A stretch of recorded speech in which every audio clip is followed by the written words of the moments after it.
안녕하세요. 반갑습니다. 또 어제에 이어서 만나 뵐 수 있어서 반갑고요. 또 어제부터 시작해서 너무나 한 시간 한 시간 정말 너무나 복되고 귀한 만남들이 있어서 너무 감사합니다. 이 선교 대회를 통해서 우리 하나님께서 이 땅에, 이 지역에 놀라운 일을 행하시기를 기도하겠습니다. 오늘 그 동시 통역이 진행돼서 제가 천천히 얘기를 하겠습니다. 괜찮겠죠? 네. 그리고 어제에 이어서 말씀을 계속 나누도록 하겠습니다.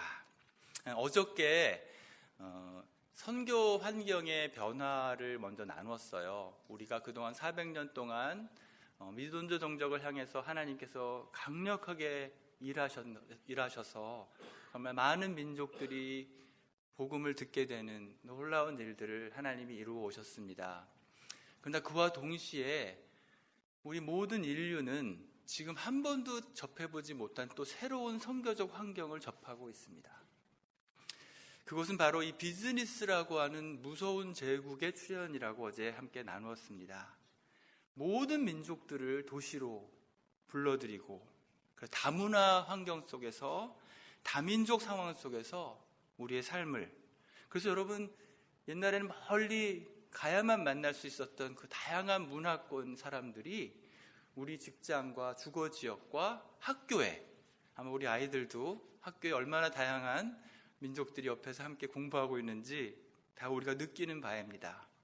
더 심각한 것은 이 비즈니스 제국은 옆으로만 확장하는 제국이 아니라 우리 삶 깊이 들어와서 우리 모든 일상을 장악해 나갑니다.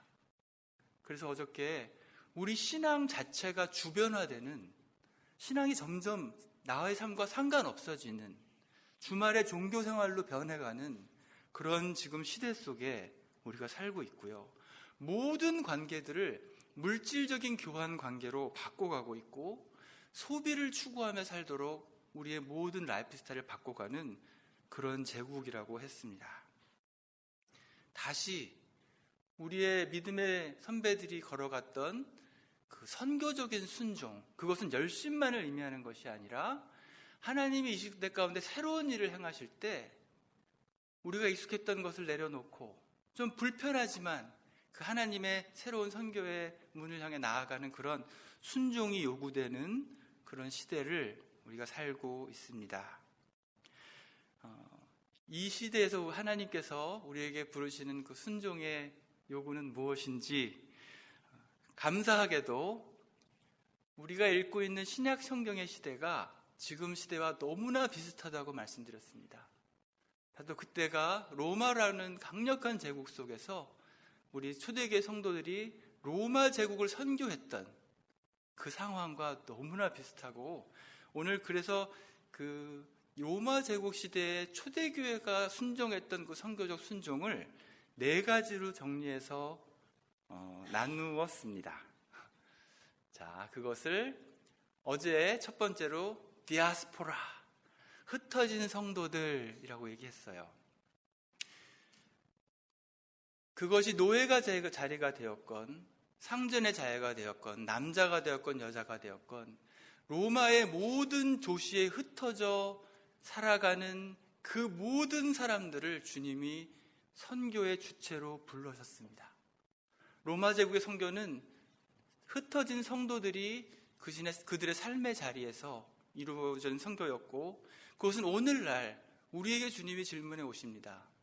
우리가 있는 가정과 직장과 사회관계와 그 모든 것 안에 하나님이 이미 여러분을 그곳에 보내셨습니다.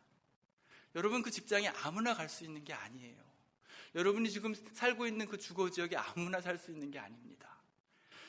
우리는 이제 이 디아스포라라고 하는 선교적 주체로 부르심을 받았고, 그뿐 아니라 우리가 어떻게 복음을 전할 것인가, 어저께 아로마, 향기라는 얘기를 나눴어요.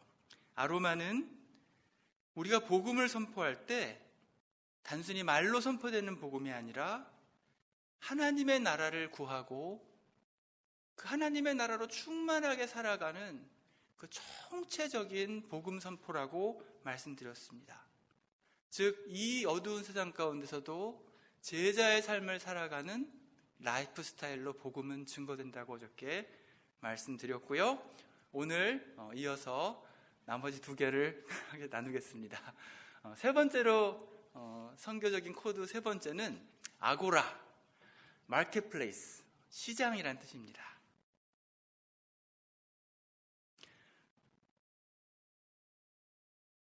자, 이것은 이제 복음을 어떻게 확장시켜 나갈 것인가 라는 질문입니다. 어제는 어떻게 복음을 증거할 것인가, 이제는 더 어떻게 expand, 확장해 나갈 것인가 라는 것입니다. 성경에 이제 사도 바울이 본격적으로 신약시대에 등장을 하는데, 재미있는 것은 사도 바울이 3번에 걸쳐서 선교 여행이 이루어지죠. 그 첫 번째 선교 여행은 주로 시나가그, 그러니까 종교적인 장소에서 주로 이루어졌습니다. 주로 유대인들이 있었던 시나가그를 중심으로 선교를 하셨죠. 근데 재미있는 것은 두 번째 선교 여행부터 변화가 일어납니다. 그것이 오늘 그 성경 구절이에요. 회당이라고 하는 유대인과 경건한 사람들이 모이는 그곳과, 그리고 장터, 이제 아고라, 마켓플레이스에서 날마다 만나는 사람들과 변론하니, 이렇게 나타나고 있어요. 여기 그 변론하다는 말이 꼭 여기 싸운다 막 그런 말 같이 나오는데, 그게 아니라 사실은 이 다이얼로그, 대화했다, 그런 뜻입니다. 그래서 종교적인 장소에서 이제 넘어서서, 사실 마켓플레이스는 퍼블릭 플레이스입니다. 거기를 적극적으로 나가서 그곳에서 만나는 많은 다양한 문화의 사람들과 적극적으로 대화하기 시작합니다. 그리고 3차 선교 여행 때는 장터는 물론이고, 여러분이 잘 아시는 그 두란노라고 하는 스쿨 오브 티라누스라고 하는 어떤 그 학교, 학회, 이런 공도 퍼블릭 플레이스에 가셔서 거기서 또 복음을 전하십니다. 점점 중심이요, 선교의 중심이 종교적 플레이스에서 퍼블릭 플레이스로 바뀌어가요. 3년 반을 집중해서 사역하십니다. 근데 어떤 일이 일어나냐 하면, 이 복음이 사람들을 변화시키는데, 그냥 한 사람의 이렇게 예수 믿고 교회가 생기는 정도가 아니라, 이 에베소라고 하는 전체 상권이 흔들립니다. 왜냐하면 그때 사람들이, 그때 당시에 비즈니스는 우상과 신전과 다 직결되어 있었어요. 그래서 거기에 이렇게 함께 끼지 않으면 비즈니스를 하기 힘든 그런 상황이었어요. 근데 사람들이 다 이제 그리스도를 알게 되고 우상의 가치를 버리게 되고 눈이 떠지고 나니까 아무도 안 사는 거예요. 상권이 흔들리고 전체 도시에 변혁이 일어납니다. 어느 정도 일어나냐면, 이분들이 결국은 폭동을 일으켜서 이 바울과 그 사람들 다 잡아 죽이자, 이렇게 폭동이 일어날 정도로 그런 변혁을 일으켰었습니다. 오늘날로 말하면 갑자기 아무도 술집을 안 가고, 갑자기 매춘이 없어지고, 갑자기 도박도 없어지고, 그래서 막 상권이 흔들리는 거예요. 왜냐하면 사람들의 가치관이 바뀌기 때문입니다.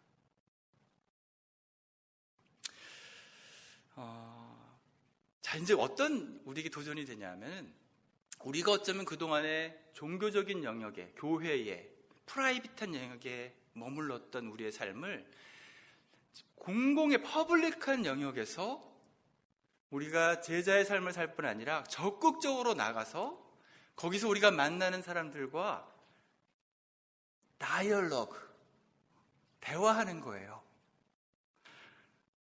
무엇을 믿고 살아가고 나는 또 무엇을 믿고 살아가는 사람들인지. 근데 이것을 어떻게 했냐면, 사실은 이건 직업과 직접적인 관계가 있습니다. 사도 바울의 직업이 뭐였죠? 텐트 메이커, 그러니까 텐트 비즈니스 오너였어요. 그죠? 그래갖고 어디든지 가든지 참 재밌는 비즈니스예요. 확 접었다가 촥 피면 돼요. 그죠?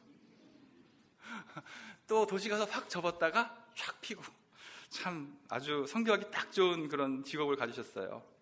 그리고 어디든지 도시에 많은 사람들이 오가는데 착 펼치고 거기서 그 비즈니스를 통해서 많은 사람들을 만날 수 있는 장이 주어졌던 것이지요. 바로 우리의 도시는 이제 직업이, 이 비즈니스가 사람과의 만남을 열어갑니다. 아까 말했던 것처럼 아무나 그 학교에서 공부하는 게 아니에요. 그죠? 아무나 인텔에 들어갈 수 있는 게 아니고 우리의 모든 직업에 가기까지 수많은 교육 과정과 많은 사회 과정을 통해서 어떤 직업을 갖게 되고 그곳에서 내가 아니면 만날 수 없는 사람들이 있다는 거예요. 직업뿐이 아니라 우리 주거 공간도 그렇고요. 소비 공간도 그렇습니다. 특히 그 아이들을 이렇게 데이케어 같은 데 가면 거기서 진짜 만나기 좋아요. 엄마들. 그리고 여러 그 문화권의 사람들을 거기서 만날 수 있습니다. 그래서 우리가 가지고 있는 이제 직업과 여기 있는 모든 것들이 전혀 새로운 의미가 부여되면서 특별히 여러분이 속해 있는 그 퍼블릭 플레이스에서 담대하게 나가서 적극적으로 문화를 넘어 대화할 것을 성경은 말씀하고 있습니다. 그리고 더 놀라운 것은 바울의 텐트는 처음에는 그 리빙 익스펜스, 그러니까 우리의 그 생계를 충당하기 위해서 시작하셨던 것 같아요. 서신서들을 보면. 그런데 이 텐트의 의미가 어떻게 바뀌어가냐면 제자도의 현장이 됩니다. 특히 마지막에 그 에베소에서 마지막 에베소 그걸 떠나면서 그 장로들과 함께 마지막 고별 작별을 할 때 어떤 구절이 나오냐 하면 이런 말을 하고 있어요. 내가 범사에 여러분들에게 모범을 보여준 바와 같이 내가 밤낮으로 수고하고 일하며 약한 사람들을 돕고 내가 너희들에게 모범이 되었다. 그렇게 하고 있어요. 즉 예수 믿는 사람이 크리스찬들이 어떻게 살아가야 될지를 몸소 보여주는 제자도의 현장이었다는 것이에요. 마켓플레이스에서. 어떻게 그게 가능할까요? 제가 한 그 예를 소개시켜드리고 싶어요. 오늘 그 에투드 라운지라고 하는 LA 다운타운, 한인 K타운 한가운데 있는 미용실입니다. 저희 굉장히 잘하세요. 되게 좋아 보이죠? 근데 사실은 이 미용실은 영어권 EM 파스터가 세운 미용실이에요. 이분은 평생을 EM을 어떻게 일으킬지를 고민했던 목사님이셨어요. 개척도 많이 하셨어요. 근데 이제 이분의 깊은 고민이 하나 있었는데 그게 뭐냐면 아무리 가르쳐도 아무리 불고기 사주고 데니스 가서 얘기하고 그래도 EM 청년들이 변하질 않는 거예요. 삶이 변하질 않아요. 교회 생활은 너무 잘하는데 삶이 변하질 않는 거예요. 그것 때문에 정말 깊이 고민하다가 결국 이분이 중국의 선교를 가기로 결정하셨어요. 왜냐하면 중국에서 그 지하교회가 비즈니스로 선교하는 모습을 보고 우리 EM 친구들에게 이 비전을 가르쳐주면 좋겠다. 그래서 거길 들어가려고 모든 준비가 다 끝났었어요. 근데 펀딩도 밀리언 펀딩이 있었어요. $1,000,000. 그런데 쌍둥이가 그때 태어났네. 이제 곧 나와. 트윈스. 근데 여러분 중국에서 어떤 소문이 들리냐면 중국은 쌍둥이가 태어나면 그중에 한 명만 살 가능성이 많대요. 사실인지 모르겠는데 그래서 그런 얘기들을 들으면서 그래도 낳고 가자. 그래서 약간 지연됐는데 문제는 그게 문제였어요.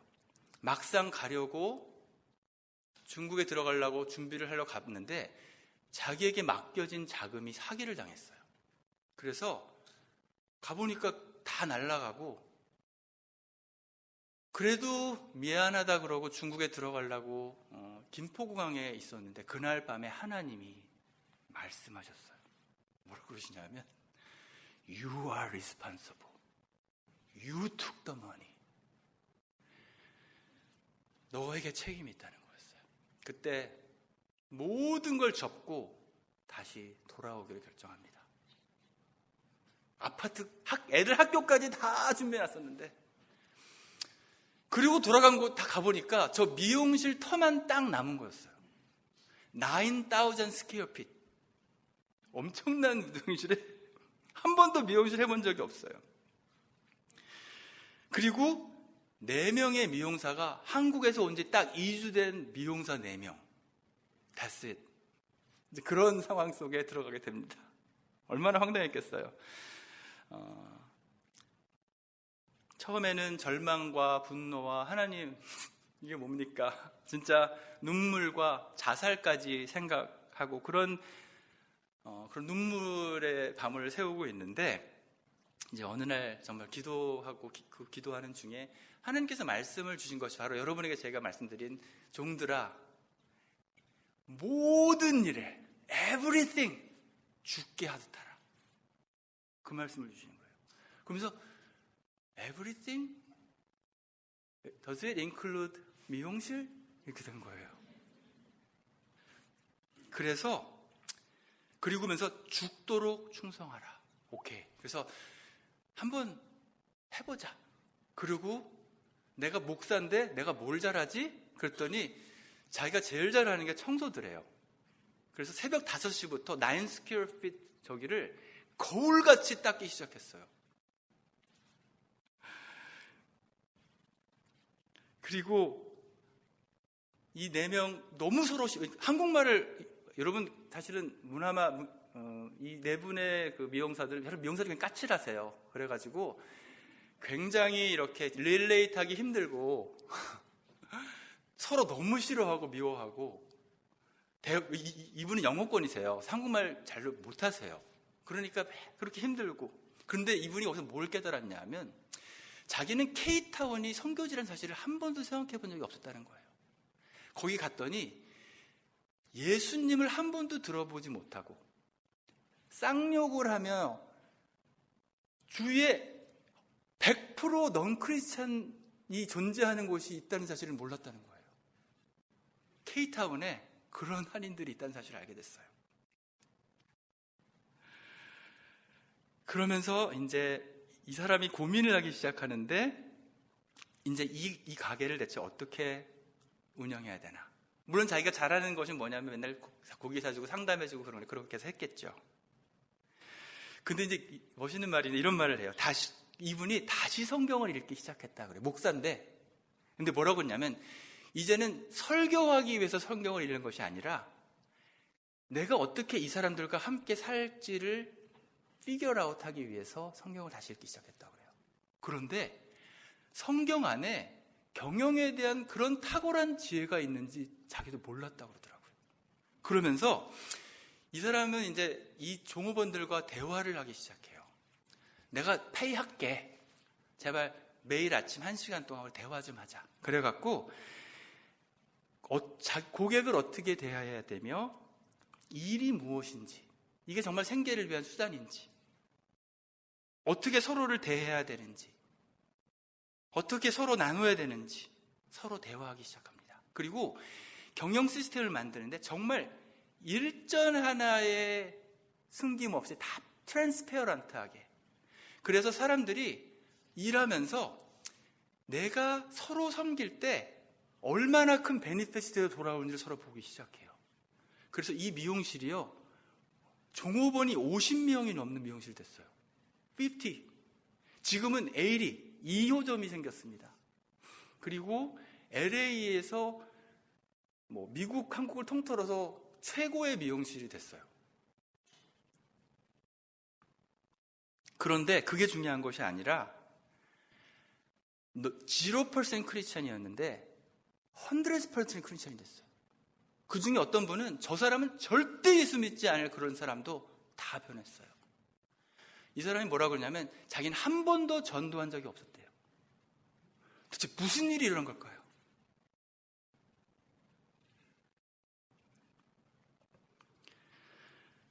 사실 어떤 일이 일어났냐 하면요 그렇게 섬기고 막 한국에 온 사람들 은행 카드 해주고 그렇게 섬기는 가운데 예수 믿는 사장 있는 거 아니까 그 중에 이제 한 분이 삶이 바뀌기 시작했어요. 근데 이분이 놀라운 것이 교회를 가서 뭐라 그러냐 하면 교회 가서 말씀을 들을 때 아, 저거 우리 미용실에서 하던 건데? 그러니까 말씀을 듣고 미용실은 가스펠을 보아요. 가스펠을 보고 교회 와서 확인받고, 그래서 와서 사장님 혹시 우리 회사의 이 팔리시가 성경 구절에 여기서 온 거예요? 맞아요. 그러면서 이 사람의 삶이 변하니까 미용하다가 자기 삶을 간증을 하면 앉은 사람이 울고 옆에 있는 사람도 따라 울고, 이 사람이 뭐라 그러냐면 Gospel is everywhere. 서로 조금만 시간 나면 서로 돕고, 그러니까 그 안에 작은 천국이 이루어진다. 하나님 나라를 보는 겁니다. 어쨌든 가장 귀한 것은 나중에 이 친구가 뭐라 그러냐 하면 It's not about success. Actually 그 성공한 건 자기한테 온 게 아니라는 걸 너무 잘 알고, 성공. 근데 not about mission. 그래서 뭐라 그러냐면 가장 귀중했던 것은 It's all about companionship. 그래요. 내가 그렇게 싫어했고, 그렇게 달랐고, 그렇게 미워했던 사람들과 하나님이 나와 동행했던 것처럼 내가 그들과 동행하면서 그들과 깊은 그 하나됨을 경험했던, 이 친구가 연말에는요 뱅킷을 해주는데 그냥 뭐 고깃집 가서 밥 사주고 이런 게 아니라 진짜 오스카상 시상식 하듯이 그래서 뱅킷을 열어드렸는데, 이분들은 어렵게 힘든 분들에서 한 번도 그런 대접을 받아본 적이 없었던 거예요. 그러니까 이런 사랑의 섬김 속에서 복음이 이 미용실 안엔 제자도의 현장이 되었어요. 그걸 정리하면 이렇습니다. Here and now. 지금 여기. 멀리 중국 가려고 그러는데 하나님이 턴백을 하셨어요. 그리고 LA 다운타운에 복음이 전해지지 않은 그 사람들에게 보내셨죠. faithfulness, 그 작은 일에 죽도록 충성하는 것이 사랑의 문을 열고 복음의 문을 엽니다. 그리고 그 말씀을, 우리가 그동안 교회에서 그렇게 많이 배웠던 말씀을 일상에서 프랙티스하는 법을 배우기 시작합니다. 다이얼로그, 대화했다 그랬어요. 그냥 막 일방적으로 선포한 게 아니라 그분들과 대화하는 시간들을 계속 가졌어요. 아로마, 변화. 마지막으로 그 문화를 넘어, 이 문화는 우리의 문화적 장벽은 여러 가지 형태로 존재합니다. 이 문화를 넘어서 복음이 전해집니다. 이것이 우리가 갖는 그 직업의 의미입니다. 그뿐 아니라 성경은 계속해서 이 사도 바울과 그 선교단체를, 그 선교단을 통해서 복음이 확장이 되는데, 바로 이 비즈니스라는 직업, 장터를 가지고 도시마다 가서 확장시켜 나갔던, 그렇게 복음을 전파했던 그런 놀라운 기록들이 나타납니다. 그리고 놀라운 건 거기서 또 동역자도 만나시네. 브리스길라와 아굴라라는 동역자도 이러다 보니까 어디서 오셨어요? 크리스찬이야. 그래갖고 알게 된 거죠. 그러면서 함께 멋있게 동역하는 동역자도 바로 비즈니스 현장 속에서 만날 수 있습니다.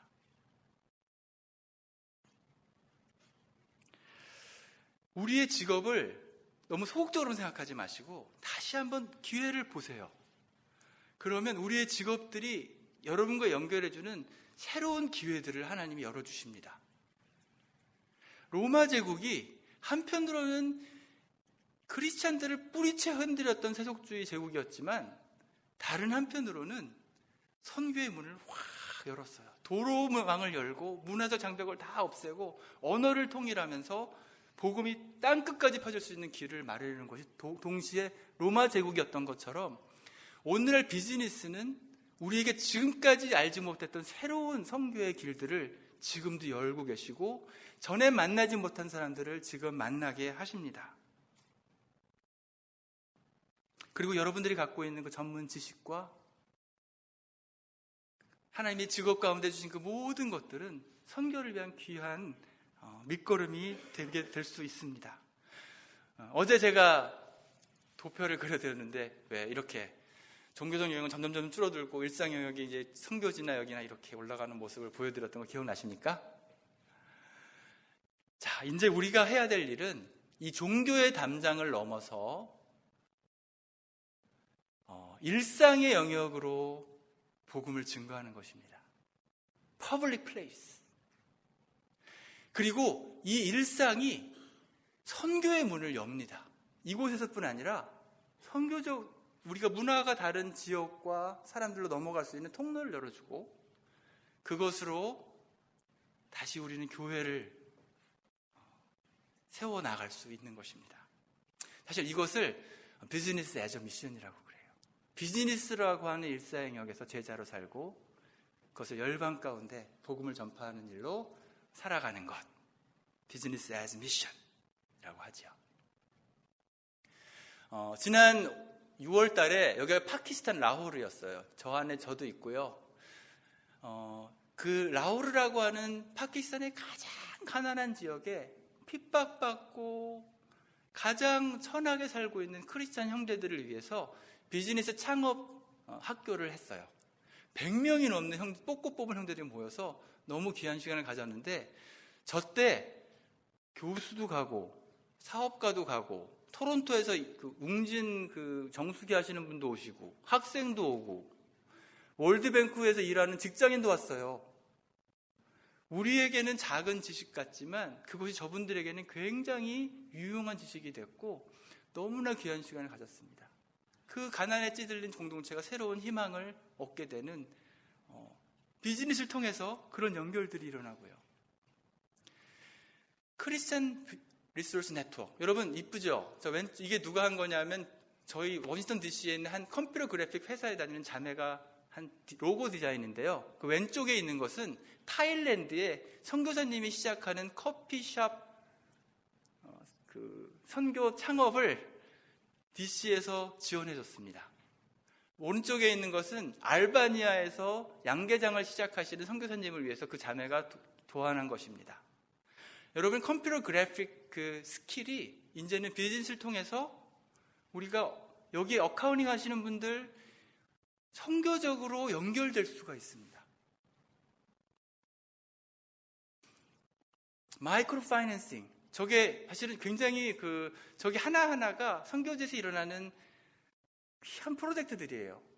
저것에 우리가 펀딩을 해주면 한 가정과 마을을 총체적으로 회복시켜 줄 수 있는 굉장히 귀한 도움이 됩니다.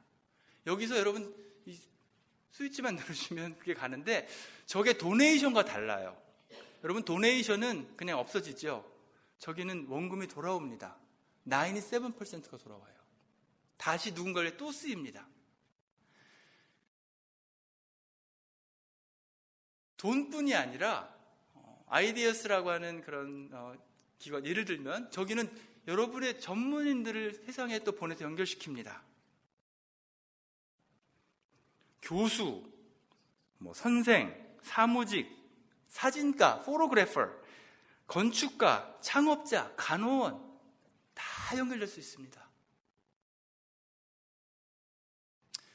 비즈니스 제국을 통해서 우리는 오히려 이 제국을 역이용해서 하나님께 선교의 기회를 열어주십니다. 또 하나의 새로운 선교적 도전이 우리 안에 열리는데요. 우리는 일터에서 만나는 그런 사람들과 어떻게 컴패니언십, 동행하고 계시고 또 어떻게 제자 삼고 있습니까? 우리의 직업과 전문성, 시간과 자원들을 어떻게 하나님의 그 미션을 위해서 사용하고 계십니까? 그런 질문입니다.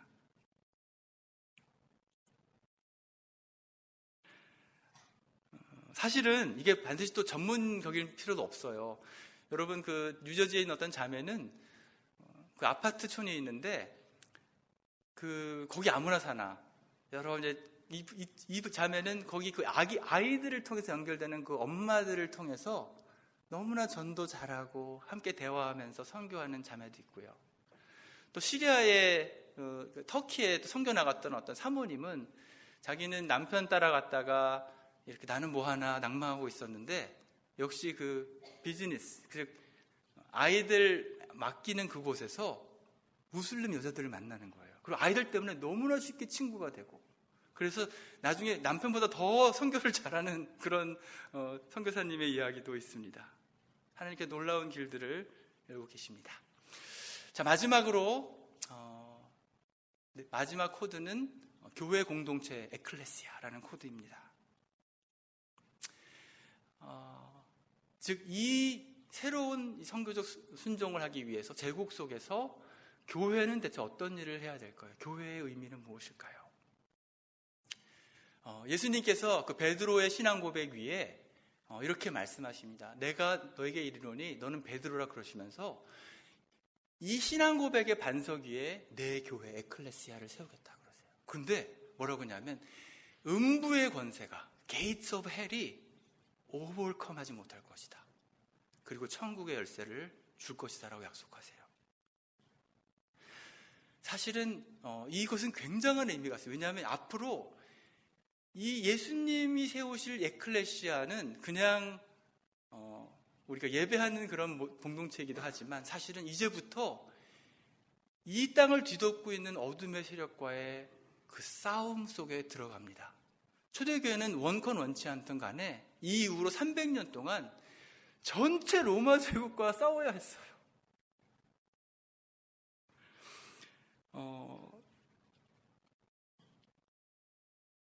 제국이 얼마나 강력한 영향력으로 그 초대교회 성도들을 유혹하고 핍박하고 흔들고 있는 그때에, 그러나 이것이 그냥 제국이 그 밖에서만 역사하는 것이 아니라 그 뒤에 배후에 역사하는 세력이 있었다는 것이죠. 바로 적그리스도라고 그러죠. 엔타이 크라이스트. 하나님을 대적하는 그런 사람들과 사고와 사상들이 매일 성도들을 폭격하는 그런 영적인 현실들을 초대교회는 지나가야 했고, 그러나 이것을 개인으로 절대 싸울 수 없는 이 전쟁을 승리하게 했던 그 비결은 바로 에클레시아, 하나님의 교회였어요. 공동체로 이 싸움을 싸웠던 것입니다. 즉 우리에게 이제 이 새로 주어지는 선교적 도전에서 교회의 역할은 이제 이 어둠의 세력과의 싸움을 함께 싸워가는 그런 주님의 그런 전진 기지라고 할 수 있습니다.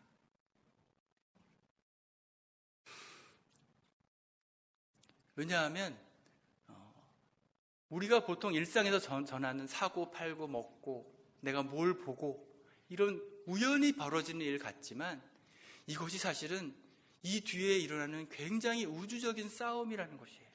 작은 것 같지만 오늘 내가 어떤 직업을 택하고 내가 오늘 어떤 라이프 스타일 사는 것이 우리에겐 별거 아닌 것 같이 보일 수 있지만 사실은 이 뒤에는 정사와 권세와 이미 이 제국의 영향을 받고 살고 있다는 것입니다. 사실 우리 성도들의 삶이 그렇죠. 폭격을 당하고 있습니다. 온갖 소비를 부추기는 그런 광고들과 자기중심적인 삶을 조장하는 그런 문화와 증명된 것만 믿으라고 하는 과학주의와 모든 것을 다 성과로 평가해서 경제적 가치로 우리 삶을 평가해버리는 이런 무서운 시대 가운데 이런 싸움을 우리는 일상 중에 겪고 있는 것이고, 바로 하나님의 교회 공동체는 이제 이 싸움을 함께 할 수 있도록 돕는 그런 역할을 했고 또 우리에게 그렇게 하도록 요구하고 계십니다. 어떻게 우리가 전신갑주로 무장하고 싸울 수 있을까요?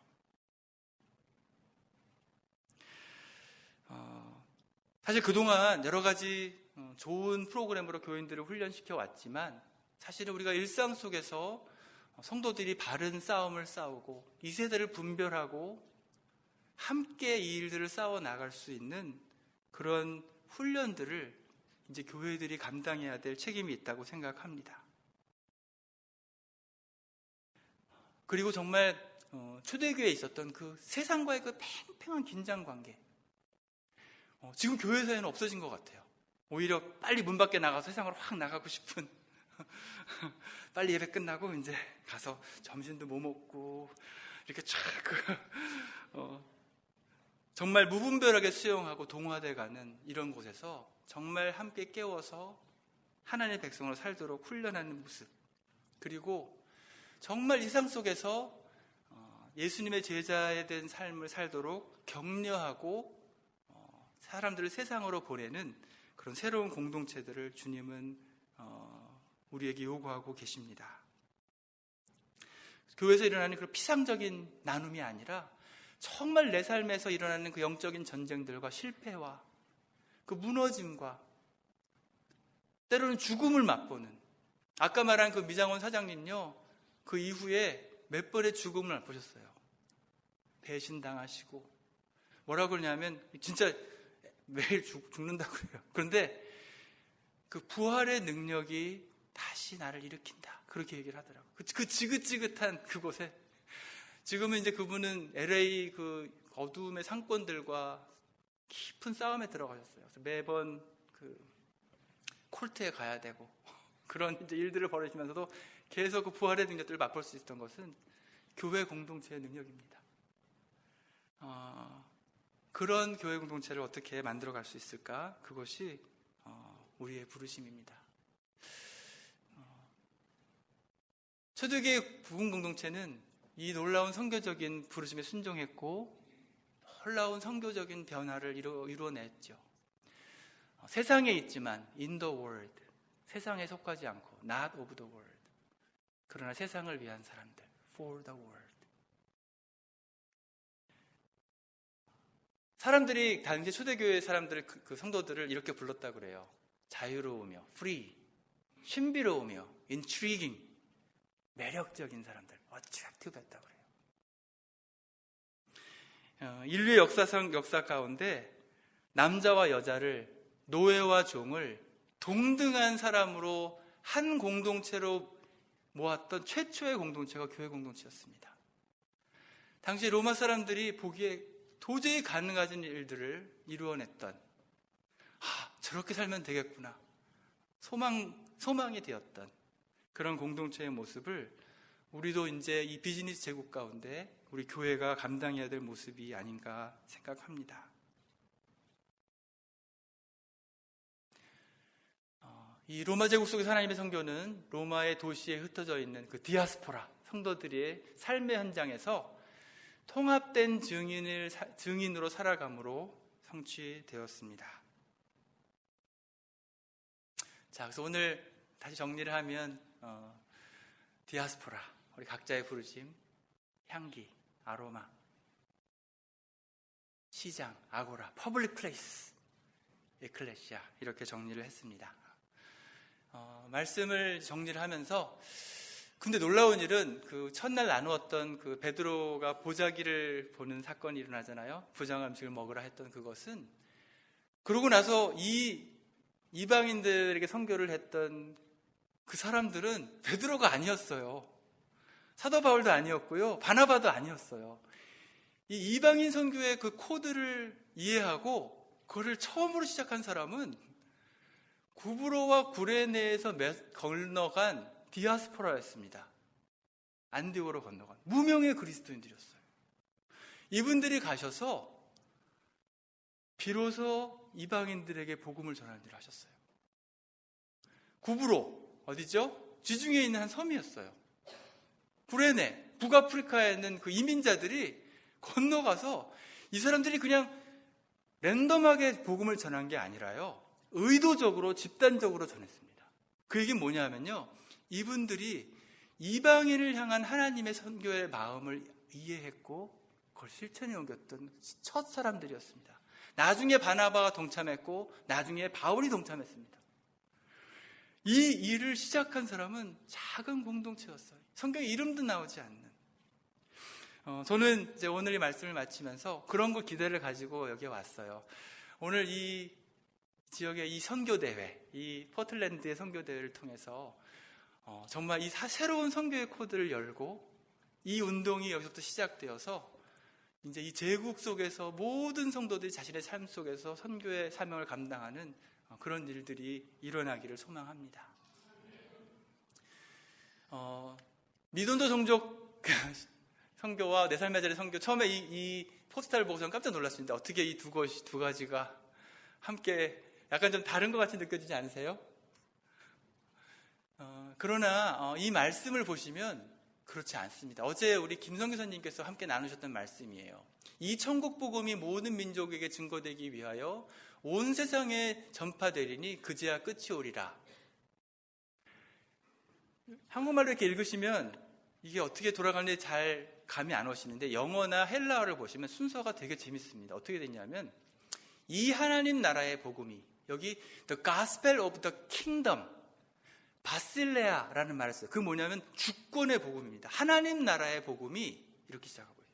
이 하나님 나라의 복음이 전해지는 직접적인 첫 번째 곳이 온 세상이었어요. 온 세상에 전파되어야 하리라. 여기서 오이코메네라고 쓴 이 단어는요, 이 온 세상은 가장 직접적인 게 어디냐면 바로 로마 제국이었습니다. 로마 제국을 뜻하는 말이었어요.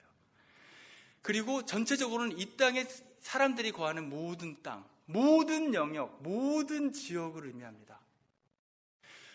하나님 나라의 복음이 모든 지역, 바로 오늘 함께 나눴던 여러분이 디아스포라로서 여러분의 각 사람에서 각 삶의 영역에서 전파되는 그 모든 온 세상에 복음이 전파되는데, 그것이 모든 민족에게 증거되기 위하여 for a witness unto all nations. 이 두 가지가 분리되지 않는다는 것입니다. 내 삶의 자리의 선교는 모든 민족의 선교들과 연결되어 있고 그곳을 향하게 되어 있습니다. 그래야 합니다. 반대로 모든 민족에 가는 선교는 온 세상에 전파되어야 되는 복음을 바이패스할 수 없습니다.